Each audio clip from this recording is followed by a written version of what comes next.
Ils étaient nombreux, les Tutsis, à venir de 3 coins de la province du Nord Kivu pour participer aux élections de la mutualité de leur communauté.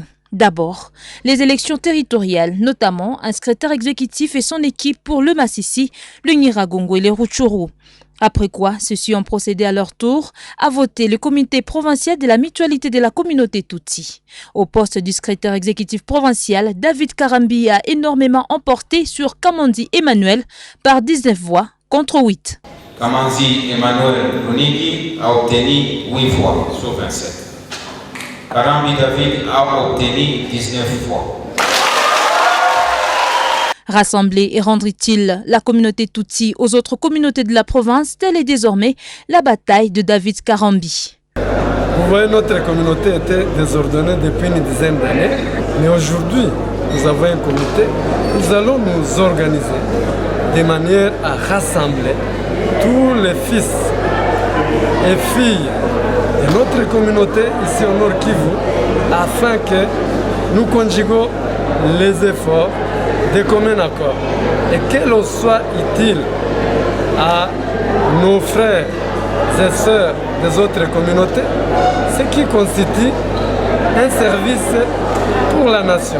Côté Barza intercommunautaire, par les biais de son premier vice-président Kambale Joseph, rien n'est plus apaisant que de voir la communauté Tutsi de nouveau unifiée. Est-ce que nous sommes d'abord très heureux au Baraza de constater qu'au jour d'aujourd'hui, l'équivoque est levé. Parce qu'en effet, il y a presque 6 mois, il y avait 2 comités parallèles. Et voilà que les initiés de la communauté ont compris qu'il va falloir qu'on amène toute la communauté dans une salle au Cap Kivu pour qu'on lève l'équivoque. Maître Ali Kabengera de l'activité ne cache pas sa satisfaction de voir les votes passer dans un climat de calme et de collaboration. Nous savons bien évidemment que les élections ou alors la démocratie dans son sens moderne engendre toujours des divergences entre des candidats. Mais s'agissant de ces élections, tout s'est passé normalement. C'est un travail qui a été concocté et réalisé par une commission avec laquelle je suis à cet instant. Les autres sont à Kinshasa. C'est un travail d'équipe et pour nous, c'est une fierté d'avoir ici la mission que l'Assemblée générale nous avait confiée. Je pense que ceux qui parlent de la balkanisation, ils ne connaissent pas l'histoire de la République démocratique du Congo. Il est vrai que certaines personnes ou certains politiques avancent toujours des accusations infondées portées sur la communauté Tutsi en disant que nous serions des acteurs de la balkanisation. Et moi, je vais leur poser une question. Qui était là lors de la création de ces pays, quand ces pays étaient en train d'être constitués par les colons? Qui était là de nous, Congolais? Qui était là? Tous les jours, nous disons Mboka Bakoko Batikela Kabisson. Vous pouvez me citer un seul Koko congolais qui a participé à la création de ces pays? Nous sommes d'abord Tutsi avant d'être Congolais. Le Congo nous a trouvés, le Congo est venu vers nous. Nous sommes Tutsi, nous sommes fiers de l'être et nous appartenons à la République démocratique du Congo. Nous sommes Congolais, nous n'avons pas besoin de prouver que nous sommes Congolais, nous n'avons pas besoin de nous justifier. Eh bien, s'il y a balkanisation, ce sont les ancêtres qui peuvent le décider. Croyez-moi, il n'y a aucun Congolais qui peut décider aujourd'hui de la balkanisation de ces pays. Tutsi soit-il.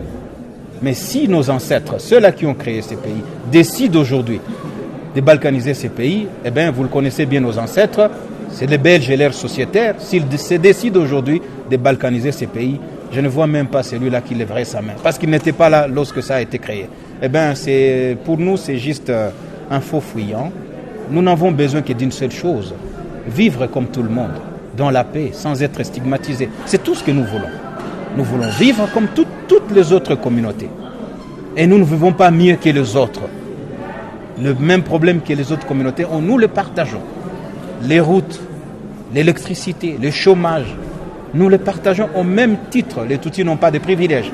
Nous ne sommes pas dans un pays qui octroie encore des bourses d'études, des faveurs à sa population. Il n'y en a pas.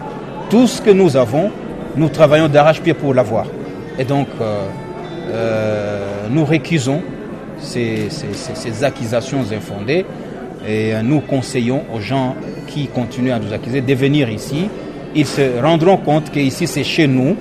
Nous y sommes, nos parents y étaient avant que les colons arrivent et nous continuerons à y exister, qu'importe leur sentiment de haine ou de discrimination.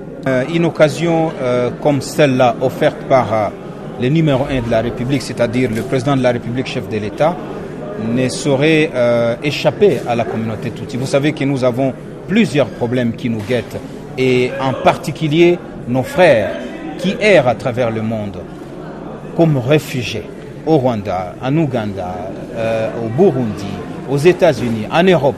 Eh bien, nous souhaiterions que nos populations rentrent au pays. Ça veut dire que nous avons aussi plusieurs desiderata, que si l'occasion se présente, nous ne manquerons pas à le présenter au président de la République. Tenez, c'est au total pour 13 postes que les élections ont eu lieu. Ces élus représentent officiellement la communauté Tutsi du Nord Kivu pour une échéance de 3 ans.